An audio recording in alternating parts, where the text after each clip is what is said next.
สหายทองลุ้นศรีสุริตเลขาธิการใหญ่ประธานประเทศแห่งสาธารณรัฐประชาธิปไตยประชาชนลาวได้นำพาคณะผู้แทนขั้นสูงเข้าร่วมพิธีเปิดน้ำไส้ท่าเรือเลข3ท่าเรือสากลเวียดนามอยู่แขวงฮาติงเวียดนามในวันที่28เมษายน2025ร่วมกับสหายเลื้องเกืองประธานประเทศเวียดนามท่าเรือสากลลาวเวียดประกอบมี3ท่าเทียบเรือซึ่งท่าเทียบเรือเลข3ก็ได้เปิดน้ำไส้อย่างเป็นทางการตั้งอยู่เขตเศรษฐกิจบุงอ่างตาแสงกีแอก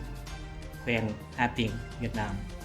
เป็นท่าเรือน้ำลึกที่สามารถรองรับเรือขนาดใหญ่เป็นท่าเรือสากลที่สามารถเชื่อมต่อกับเส้นทางขนส่งทางทะเลทั่วโลกซึ่งคุ้มครองบริหารและพัฒนาโดยบริษัทหุ้นส่วนท่าเรือสากลลาวเวียด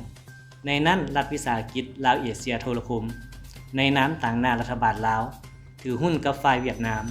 ซึ่งฝ่ายลาวถือหุ้น60ส่วนห้อยและฝ่ายเวียดนามถือหุ้น40ส่วนห้อยโครงการนี้มีความสำคัญทางประวัติศาสตร์สำหรับลาวเป็นสัญลักษณ์ของการร่วมมือระหว่าง2พรรค2รัฐและประชาชน2ชาติช่วยให้ลาวบรรลุยุทธศาสตร์หันประเทศที่บ่มีชายแดนติดกับทะเลไปสู่การปิดประเทศเชื่อมโยงเชื่อมจอดในภาคพื้นและยกระดับขีดความสามารถในการขนส่งสินค้าทางทะเลช่วยลดต้นทุนส่งเสริมการค้าการลงทุนและการส่งออกของลาวโดยเฉพาะผลิตภัณฑ์เกษตรกรรมแร่ธาตุและสินค้าอุตสาหกรรมในพิธีสหายเฉลิมชัยพรหมสิทธิ์รองนายกรัฐมนตรีได้แสดงความขอบใจต่อเวียดนามที่ให้การสนับสนุนโครงการมีความหมายนี้ซึ่งได้ยั่งยืนว่าลาวจะร่วมกับเวียดนามนำไส้ท่าเรือให้เกิดประโยชน์สูงสุดและสืบต่อเสริมขยายสายพัวพันธมิตรภาพและความร่วมมือระหว่าง2ประเทศ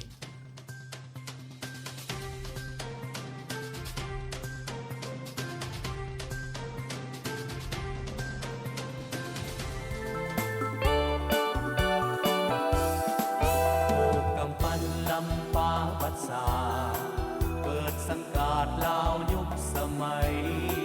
เหมือนดังนกมีลมสู่แหงด้วยปีกแข็งบินไป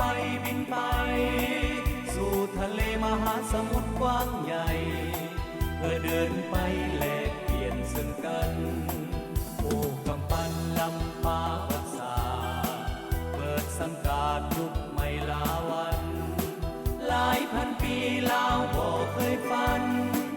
มีกำปั้นลาวเดินทะเลย้อน